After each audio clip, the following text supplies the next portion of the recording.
അതല്ല, ഇപ്പം വന്ദേ ഭാരത് ഓടുക എന്നുള്ളതല്ലേ. വന്ദേ ഭാരതിനെ കിട്ടിയ വന്ദേ ഭാരതിനെ തടസ്സം ഉണ്ടാക്കുക എന്നുള്ളതല്ലല്ലോ. ആദ്യമായിട്ട് മീഡിയ ഞാൻ അഭിനന്ദിക്കുകയാണ്. ഈ വന്ദേ ഭാരതിന് വേണ്ടിയുള്ള നിങ്ങളുടെ വാദഗതികളെല്ലാം തന്നെ നരേന്ദ്രമോദിജിയും അതുപോലെ തന്നെ അശ്വിനി വൈഷ്ണവ്ജിയും അത് അംഗീകരിച്ചു കഴിഞ്ഞു. ജനങ്ങളോടൊപ്പം മീഡിയ ഉണ്ടായിരുന്നു. അപ്പോൾ അതുകൊണ്ട് ഇപ്പം നമ്മൾ പ്രായോഗികമായിട്ടുള്ള രീതിയിൽ നമ്മൾ റെയിൽവേയുടെ രീതി അനുസരിച്ച് ഇപ്പോൾ ഓടിച്ചുകൊണ്ടിരിക്കുകയാണ് വന്ദേ ഭാരത് ട്രെയിൻ. കൂടുതൽ നമ്മൾ ആവശ്യപ്പെടുകയല്ലേ വേണ്ടത്? കൂടുതൽ ട്രെയിനുകൾ അല്ല ഇപ്പോൾ ഉള്ളതിൽ കേരളത്തിന്റെ സദേൺ റെയിൽവേയുടെ കീഴിൽ വന്നാൽ ആ തൊഴിലവസരം മുഴുവൻ നമ്മുടെ മലയാളികൾക്ക് കിട്ടും. മെയിൻ്റനൻസ് ഉൾപ്പെടെയുള്ള മറ്റ് തൊഴിലവസരങ്ങൾ അല്ലല്ല, ഈ റെയിൽവേയുടെ തൊഴിലവസരങ്ങൾ എല്ലാം തന്നെ നിങ്ങൾക്ക് അറിയത്തില്ലേ, മുഴുവൻ അത് ടെസ്റ്റ് എഴുതിയാണ് കിട്ടുന്നത്, അല്ലാതെ വേറെ ഒരു രീതിയിലും കിട്ടുന്നില്ല. താഴെ തലത്തിൽ മുതൽ അത് നമുക്കറിയാമല്ലോ, നരേന്ദ്രമോദിജി വന്നതിന് ശേഷം ഏറ്റവും താഴെ തലത്തിലുള്ള ജോലി വരെയും ടെസ്റ്റ് എഴുതിയിട്ടാണ് കിട്ടുന്നത്. ആർക്കും ഏത് റെയിൽവേയിലും ഇന്ത്യയിലുള്ളവർക്ക് അല്ലല്ല, എവിടെയും ആർക്കും അപേക്ഷിക്കാം. കേരളത്തിൽ നിന്നുള്ളവരെല്ലാം നോർത്ത് ഈസ്റ്റ് ഞാൻ കാണാറുണ്ട്, അവിടെ അപേക്ഷിച്ചിട്ട് അവരെ കിട്ടുന്നതാണ്.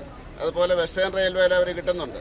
അപ്പോൾ അതുകൊണ്ട് എല്ലാവർക്കും അപേക്ഷിക്കാവുന്ന ഒരു സ്ഥാപനമാണ് റെയിൽവേ. അപ്പോൾ അതുകൊണ്ട് ഇനി കൂടുതൽ ഞാൻ മീഡിയയോട് ആവശ്യപ്പെടുന്നത്, കിട്ടിയ ഈ വന്ദേ ഭാരതിൻ്റെ കാര്യത്തിൽ ചിന്താക്കുഴപ്പം ഉണ്ടാകാതെ കൂടുതൽ നിങ്ങളിപ്പോൾ ശ്രമിച്ചതുപോലെ കൂടുതൽ ട്രെയിന് വേണ്ടി നമുക്ക് ശ്രമിക്കാം, ഒത്തൊരുമിച്ച് ശ്രമിക്കാം. ഞാനും കൂടെ ഉണ്ടാവും.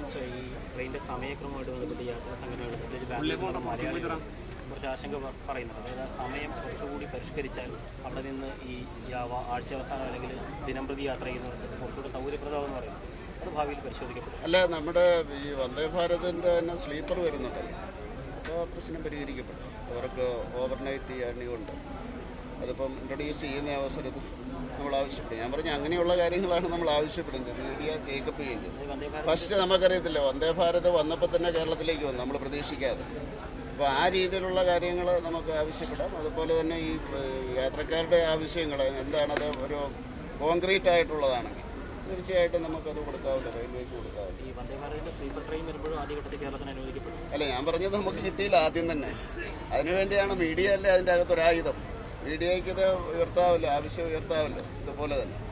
അപ്പോൾ അങ്ങനെയുള്ള കാര്യങ്ങൾക്ക് വേണ്ടി നമ്മളെല്ലാവരും കൂടെ ഒരുമിച്ച് ഇരിക്കണമെന്നാണ്. ഈ മുനമ്പത്തിന്റെ കാര്യത്തിലെ വഖഫ് ബോർഡ് സുപ്രീം കോടതി പോകുന്നതിനെ പറ്റി എനിക്കൊന്നും പറയാൻ പറ്റില്ല. സുപ്രീം കോടതിയിൽ പോകാൻ എല്ലാവർക്കും അവകാശമില്ല.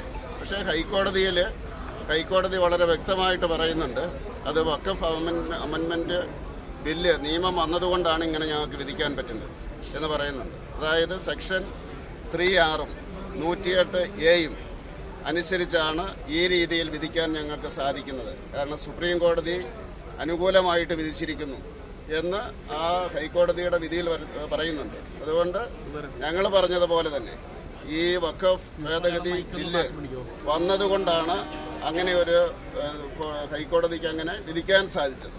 സുപ്രീം കോടതി പോകുന്നത് ആരുടെയും അവകാശമാണ്, അതിനെ ആർക്കും ചോദ്യം ചെയ്യാൻ സാധിക്കില്ല. സുപ്രീം കോടതി ഓൾറെഡി പരിശോധിച്ചതാണ് 3(6) അതുപോലെ തന്നെ 108(a) സുപ്രീം കോടതിയുടെ വിധി ഉദ്ധരിച്ചുകൊണ്ടാണ് ഹൈക്കോടതി വിധിച്ചിരിക്കുന്നത്. അപ്പോൾ അതുകൊണ്ട് തീർച്ചയായിട്ടും നിയമപരമായിട്ട് ആർക്കും പോകാം. പക്ഷേ മുനമ്പത്തെ ഭൂമി അവിടെ താമസിക്കുന്നവർക്ക് തന്നെ കിട്ടും എന്ന് ഞങ്ങൾ പറഞ്ഞത് നിയമപരമായിട്ടിപ്പം സാധുതയുള്ളതായി മാറിയിരിക്കുന്നു. അതിൻ്റെ അടിസ്ഥാനത്തിൽ കോടതി വിധിച്ചിരിക്കുന്നു. അതോടൊപ്പം തന്നെ ഈ സീ പ്ലെയിൻ പദ്ധതികൾ വരുന്നതിനെതിരെ മത്സ്യത്തൊഴിലാളി സംഘടനകളൊക്കെ വേണ്ടി സമരത്തിലേക്കാണ്. അങ്ങനെ ശ്രദ്ധയിൽ പെട്ടിരുന്നു. എന്താണ്? അല്ല, അങ്ങനെ എനിക്ക് പരാതിയൊന്നും കിട്ടിയിട്ടില്ല. സാറിന് പരാതി കിട്ടണ്ടല്ലോ. അവർ പ്രസ് മീറ്റ് നടത്തി, അവർ ഇതിനെതിരെ പ്രക്ഷോഭം തുടങ്ങുന്നു. അടുത്ത ദിവസം ഇവിടെ വലിയ പ്രക്ഷോഭം ബോൾഗാട്ടിയിൽ കടലിൽ വള്ളം അവരുടെ റിക്വസ്റ്റ് കിട്ടുന്ന അനുസരിച്ച് അത് സ്റ്റേറ്റ് ഗവൺമെൻറ് ആണല്ലോ തീരുമാനിക്കുന്നത്. ഇതിൻ്റെ കാര്യം സ്റ്റേറ്റ് ഗവൺമെൻറ്റാണ് തീരുമാനിക്കുന്നത്. എല്ലാ കാര്യങ്ങളും ഇംപ്ലിമെൻറ്റ് ചെയ്യുന്നത് സ്റ്റേറ്റ് ഗവൺമെൻറ്റാണ്. അപ്പോൾ അതുകൊണ്ട് നമ്മൾ സീ പ്ലെയിന് വേണ്ടി നമ്മുടെ പൈസ ഇല്ല, കേന്ദ്രത്തിൻ്റെ പൈസ ഇല്ല. അത് സംസ്ഥാന സർക്കാരിൻ്റെ തീരുമാനം അനുസരിച്ചിരിക്കും. അവരുടെ റെപ്രസെൻറ്റേഷൻ കിട്ടിയാൽ, ആവശ്യം വന്നു കഴിഞ്ഞാൽ തീർച്ചയായിട്ടും ഞാനല്ല, എനിക്ക് അധികാരമില്ല അതിന്. കാരണം അത് സംസ്ഥാനത്തിൻ്റെ കീഴിലാണ്. അപ്പോൾ അതുകൊണ്ട് അവരുടെ ആ പരാതി കിട്ടിക്കഴിഞ്ഞാൽ സംസ്ഥാനമായിട്ട് സംസാരിക്കും. അതായത് അവർ അങ്ങേക്ക് പരാതി തരികയാണെങ്കിൽ ഇത് പരിഗണിക്കുകയും കേന്ദ്ര സർക്കാരിന്റെ ശ്രദ്ധയിൽപ്പെടുത്തുകയും ചെയ്യും. അതെ, തീർച്ചയായിട്ടും അങ്ങനെയാണല്ലോ. എല്ലാ പരാതികളും നമ്മൾ അങ്ങനെയാണ് ചെയ്യുന്നത്. ജനകീയമായിട്ടുള്ള പരാതികൾ, മീഡിയ പറയുന്ന കാര്യങ്ങളെല്ലാം അത് വെറുതെ കളയുകയല്ല, അത് നമ്മൾ പരിശോധിക്കും. അതുപോലെ തന്നെ അത് പൂർണ്ണമായിട്ട് സ്റ്റേറ്റിൻ്റെ അധികാരത്തിലുള്ളതാണ്. അപ്പോൾ അത് സ്റ്റേറ്റിൻ്റെ ശ്രദ്ധയിൽപ്പെടുത്താം അങ്ങനെ ഉണ്ടെങ്കിൽ. കുറച്ച് ദിവസങ്ങളൊക്കെ കഴിഞ്ഞാൽ ശബരിമല തീർത്ഥാടന കാലം ആരംഭിക്കുകയാണ്. ഇപ്പോൾ ശബരിമലയിലാണെങ്കിൽ സ്വർണ്ണം ഉൾപ്പെടെ അടിച്ചുകൊണ്ട് പോയി അവിടെ വലിയ രീതിയിലുള്ള മോഷണവും കൊള്ളയും ഒക്കെ നടന്നിരിക്കുക. ഈ വിഷയം കേന്ദ്ര സർക്കാരിൻ്റെ ശ്രദ്ധയിൽപ്പെടും. പ്രത്യേകിച്ച് ഒരു ദേശീയ തീർത്ഥാടന കേന്ദ്രം എന്നുള്ള രീതിയിൽ ശബരിമലയിൽ നടന്ന ഈ കൊള്ള കേന്ദ്ര സർക്കാരിൻ്റെ ശ്രദ്ധയിൽപ്പെടുത്തുന്നത് ആ രീതിയിൽ ഏതെങ്കിലും തരത്തിലുള്ള ഇടപെടൽ കേന്ദ്രം അതിൽ റിപ്പോർട്ട് സംസ്ഥാനത്തോട് ആവശ്യപ്പെടുക എന്തെങ്കിലും ചെയ്തു? അല്ല, ഹൈക്കോടതിയാണ് ഇപ്പോൾ ഇടപെട്ടിരിക്കുന്നത്. ഹൈക്കോടതിയാണല്ലോ ഈ കേസ് കൊണ്ടുവന്നത്. അന്വേഷണത്തിന് ഉത്തരവിട്ടതും ഹൈക്കോടതിയാണ്. ഹൈക്കോടതിയുടെ പരിഗണനയിൽ അന്വേഷണം നടക്കുന്ന ഒരു കാര്യത്തിൽ കേന്ദ്ര ആ രീതിയിൽ ഇടപെടാൻ. അപ്പോൾ അതുകൊണ്ട് അതിൻ്റെ ഒരു എന്താണ് ഏത് രീതിയിൽ പോകുന്നു എന്നുള്ളതിൻ്റെ അടിസ്ഥാനത്തിലായിരിക്കും. അന്വേഷണത്തിലൊക്കെ അങ്ങ് തൃപ്തനാണോ ഇപ്പോൾ നടക്കുന്ന അന്വേഷണം? ഇന്നിപ്പോൾ പുതിയ ദേവസ്വം ബോർഡ് പ്രസിഡന്റിനെ വെച്ചിരിക്കുന്നു. അതിലേക്ക് തൃപ്തരാണോ നിങ്ങൾ BJP? അല്ല, പുതിയ ദേവസ്വം ബോർഡ് പ്രസിഡന്റിന് കഴിഞ്ഞ കാര്യത്തിലൊന്നും ചെയ്യാൻ സാധിക്കില്ലല്ലോ. അപ്പോൾ അതുകൊണ്ട് കോടതിയുടെ നിർദ്ദേശത്തിൻ്റെ അടിസ്ഥാനത്തിൽ നടക്കുന്ന അന്വേഷണം നടക്കട്ടെ. അപ്പോൾ അതിനുശേഷം കേന്ദ്രത്തിന്റെ കാര്യത്തിൽ ഇടപെടാൻ സാധിക്കുള്ളൂ. പ്രധാനമന്ത്രി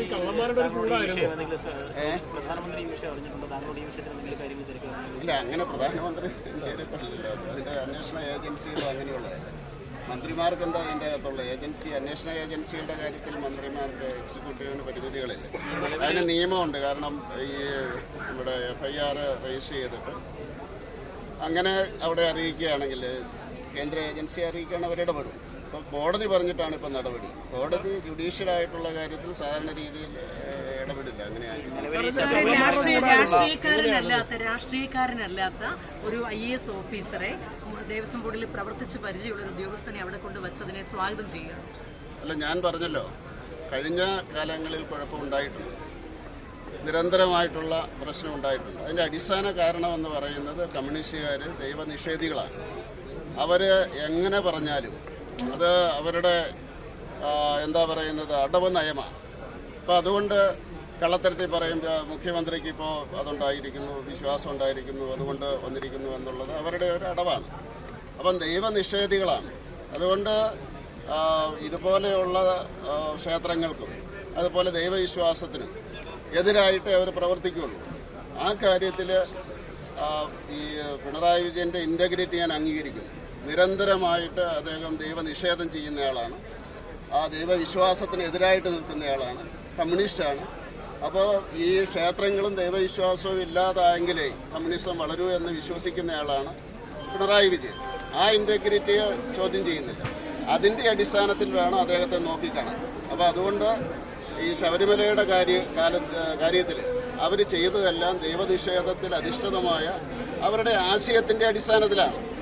അപ്പോൾ അതുകൊണ്ട് അത് ഇന്നത്തെ പ്രതിഫലിച്ചുകൊണ്ടിരിക്കുന്നു. അപ്പോൾ അതിൻ്റെ അടിസ്ഥാനത്തിലായിരിക്കും അവർ മുന്നോട്ടും പോകുന്നത്. ആ കാര്യത്തിൽ യാതൊരു സംശയവുമില്ല. എന്ത് ഉദ്ദേശത്തിലാണ് അവർ ഓരോന്നും ചെയ്യുന്നതെന്ന്, പ്രത്യേകിച്ച് ക്ഷേത്രങ്ങളുടെ കാര്യത്തിൽ, ദേവാലയങ്ങളുടെ കാര്യത്തിൽ അവർ ചെയ്യുന്നതെന്ന് റിസൾട്ട് വന്നു കഴിയുമ്പോഴേ അറിയുള്ളൂ. കമ്മ്യൂണിസ്റ്റുകൾ ഭരിക്കുന്നത് ആദ്യമായിട്ടല്ലല്ലോ, 57 മുതൽ കമ്മ്യൂണിസ്റ്റുകൾ അന്ന് മുതൽ ഞാൻ പറഞ്ഞു. എല്ലാ കാലഘട്ടത്തിലും കമ്മ്യൂണിസ്റ്റുകൾ ഈ ദൈവവിശ്വാസത്തിനെതിരാണ്. അല്ലെങ്കിൽ നോക്കിക്കോ, ഈ കഴിഞ്ഞ കാലഘട്ടത്തിൽ ശബരിമലയെ പറ്റി നമ്മുടെ മുഖ്യമന്ത്രി പറഞ്ഞത്, അതിന് ശേഷം പറയുന്നത്, ഇപ്പോൾ പറയുന്നത് എല്ലാം ഒന്ന് തന്നെയാണ്. ദൈവനിഷേധമാണ്, ദേവാലയങ്ങളിൽ തകർക്കുകയാണ്, ദൈവവിശ്വാസത്തെ ഇല്ലാതാക്കുകയാണ്.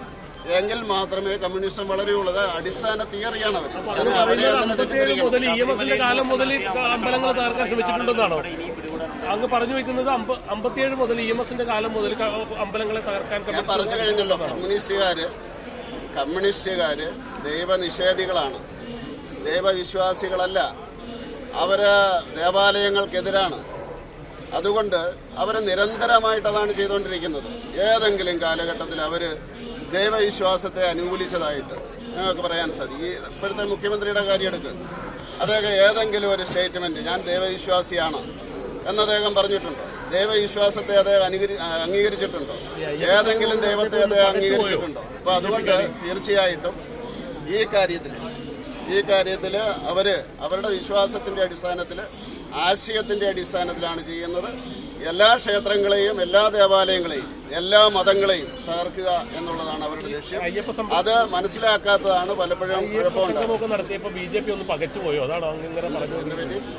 സ്വാഭാവികമായിട്ടും ഈ അയ്യപ്പ സംഗമമൊക്കെ നടത്തിയപ്പോഴേ BJP ഒന്ന് പകച്ചു പോയോ?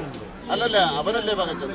BJPയുടെ സംഗമം കണ്ടിട്ട് കമ്മ്യൂണിസ്റ്റുകാരും അതുപോലെ തന്നെ ഇവിടുത്തെ ഭരണകൂടവുമാണ് പകച്ചത്. അതിപ്പം അതറിയായിരിക്കും, മലയാളത്തിന് അറിയാവുന്നതുകൊണ്ടാണ് ചോദിക്കുന്നത്. നിങ്ങൾ അയ്യപ്പ ഭക്തനാണെന്ന് മനസ്സിലായി. ആ രീതിയിൽ ചോദിച്ചതിന് നന്ദി. കാരണം BJPയുടെ ആ കരുത്തിനെ നിങ്ങൾ അംഗീകരിച്ചതിൽ നന്ദി.